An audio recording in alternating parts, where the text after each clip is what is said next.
halaman depan harus disapu juga nih. Banyak darah semalam. Mungkin nanti malam akan lebih banyak darah lagi. Bisa jadi ada potongan kaki, potongan jari. Bahagianya aku. Sialan banget bocatnya kalau ngomong. Kuping lu sini buat gantungan kunci motor gua. Karto bangsat. Tahan, Dot. Kita harus tetap cerdik. Lawan kita ini bukan orang waras. Sekali lagi, kita harus sadar kita lagi ngadepin orang psikopat. Iya bang, ngerti gua. Tapi tuh mulut bikin gua naik darah bang. Pokoknya kita harus tetap tenang, oke? Ayo, kita ikutin dia. Ayo bang.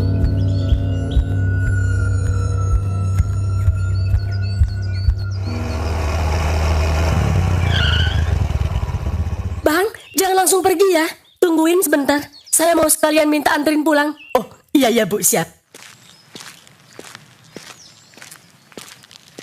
Assalamualaikum. Permisi. Siapa itu? Assalamualaikum. Iya, waalaikumsalam. Siapa itu bang? Ada tamu bang? Iya, siapa itu ya? Iya, ibu cari siapa ya? Saya mau ketemu yang punya rumah ini pak. Pak Anton. Bukan, tapi Pak Rungkat. Oh, Pak Rungkat. Pak Rungkatnya lagi nggak ada, Bu. Loh, kemana ya Pak? Anak saya sama suami saya katanya lagi main di sini. Walah, iya. Mungkin diajak sama Pak Rungkat keluar kota, Bu. Hah? Keluar kota? Yang bener Pak? Loh iya, Bu. Tapi itu ada motornya Pak sama mobilnya. Yo, mana mungkin keluar kota naik mobil atau motor, Bu? Terus naik apa? Naik buruk? Yo, naik pesawat lah, Bu. Namanya juga Pak Rungkat duitnya banyak. Ya Allah, kurang ajar banget Dot sama Topan ngebohongin aku. Sini mampir dulu, Bu, masuk. Capek kan pasti? Nggak usah Pak, makasih. Saya juga mau nyuci, mau masak. Emang suami sama anaknya nggak izin sama ibu? Enggak Pak, kalau izin juga nggak akan saya izinin. Oh, gitu. Bang, itu ibu bang. Mika? Dia bawa si Dede bang. Ya Allah ibu, Bu, pergi Bu. Dia sentuh anak bini gua mampus sih lu, Karto. Jadi nggak ada nih Pak, suami sama anak saya. Loh, ya nggak ada, Bu. Atau ibu mau mampir dulu sini istirahat dulu di dalam? Emang boleh? Pak Karto mobil ulah apa lagi ini? Aku harus selidiki. Mari masuk, Bu. Santai saja, ora popo. Anggap seperti rumah sendiri. Hehehehe. Iya Pak, terima kasih. Saya cuma mau memastikan anak dan suami saya saja. Dot, kita nggak bisa asal bergerak. Sekali salah langkah, habis semuanya. Kita harus atur strategi. Oke bang, aku paham. Tapi gimana supaya ibu dan dede gak kenapa-kenapa? Terus kita harus gimana bang? Selama Karto di luar ini kesempatan terbaik.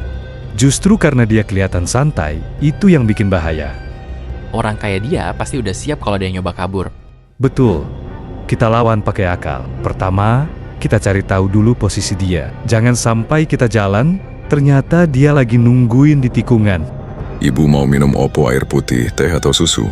Biar tak bikinkan, jangan sungkan. Air putih saja ya Pak?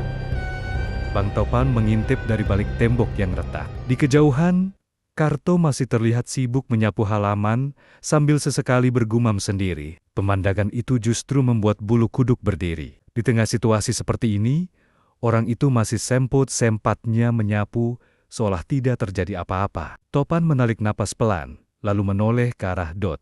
Dot, sekarang kita nggak boleh asal gerak. Dot mengangguk. Tapi wajahnya masih dipenuhi rasa kesal. Terus rencananya gimana bang? Topan kembali melirik ke arah luar untuk memastikan Karto tidak mendekat. Yang pertama, kita harus tahu dulu posisi dia. Jangan sampai kita baru keluar beberapa langkah, ternyata dia udah nunggu di depan. Iya juga, gumam Dot. Habis itu, kalau dia lagi lengah atau perhatiannya ke tempat lain, kita langsung menuju meteran listrik. Dot langsung paham. Biar listrik hidup lagi. Betul, begitu listrik nyala, kita bisa ngecas HP. Selama kita nggak punya alat komunikasi, kita cuma bisa berharap ada yang datang nolong. Dot mengangguk pelan, namun satu pertanyaan kembali muncul di kepalanya. Kalau meterannya dikunci gimana? Topan tersenyum tipis. Berarti kita cari kuncinya. Orang kaya Karto pasti nggak bakal nyimpen kunci jauh dari daerah yang dia kuasai. Dot mulai memahami alur pikir. Bang Topan, terus Kalau dia sadar kita udah nggak ada. Nah, itu sebabnya kita nggak boleh jalan rame-rame. Dat mengernyit. Maksudnya, kita bagi tugas. Satu orang ngalihin perhatian dia. Satu lagi jalan nyelesain tujuan utama. Belum selesai Topan berbicara, Dot langsung mengangkat tangan. Gue aja bang, biar gue yang ngalihin perhatian. Topan langsung menggeling tegas. Jangan asal semangat, orang yang jadi pengalih perhatian, peluangnya paling besar buat ketahuan. Nggak apa-apa, bang. Yang penting yang lain bisa selamat. Topan menepuk bahu Dot pelan. Enggak, Dot. Gua nggak bakal ninggalin siapapun. Kita masuk bareng. Keluar juga harus bareng. Suasana kembali hening. Semua orang saling berpandangan. Tidak ada yang berbicara selama beberapa detik. Hingga akhirnya Wildan, yang sejak tadi hanya menyimak sambil menahan sakit di kakinya, memberanikan diri membuka suara. Bang, Topan dan Dot langsung menoleh. Mungkin gue bisa bantu. Bantu apa dan? Tanya Topan. Wildan menarik napas panjang sebelum menjawab. Gue tahu tempat persembunyian Karto. Mata Dot langsung membesar. Hah? Lu serius? Wildan mengangguk mantap. Semalam gue sempat lihat dia masuk ke sebuah ruangan yang pintunya ditutup lemari tua. Dari luar, nggak bakal ada yang nyangka kalau di balik lemari itu ada ruangan. Topan mulai tertarik. Isinya apa? Kayaknya dia nyimpen banyak barang penting di sana. Gue lihat ada gantungan kunci, beberapa alat, sama panel listrik. Dot langsung menatap Bang Topan. Bang, ini kesempatan kita. Topan masih berpikir beberapa detik sebelum akhirnya bertanya lagi. Lu hafal jalannya? Wildan mengangguk tanpa ragu. Hafal, bahkan ada jalan belakang yang jarang dilewati Karto. Kalau kita lewat sana, kemungkinan besar dia nggak bakal sadar. Sudut bibir Bang Topan akhirnya terangkat, membentuk senyum tipis. Bagus, ia menatap satu persatu wajah teman-temannya. Berarti rencana kita berubah. Topan menunjuk Wildan lebih dulu. Wildan, tugas lu jadi penunjuk jalan. Lalu ia menoleh ke arah Dot. Gue sama lu, buka jalan. Kita pastiin jalurnya aman. Kalau tempat persembunyian itu benar, kita cari kunci, hidupin listrik, ambil HP yang masih bisa dipakai, terus hubungi polisi. Setelah itu, baru kita cari jalan keluar. Dot mengepalkan tangannya kuat-kuat. Siap, Bang. Ia kembali melirik ke arah halaman. Tempat Karto masih terlihat menyapu sambil tersenyum sendiri. Kali ini, kita yang kasih kejutan buat dia.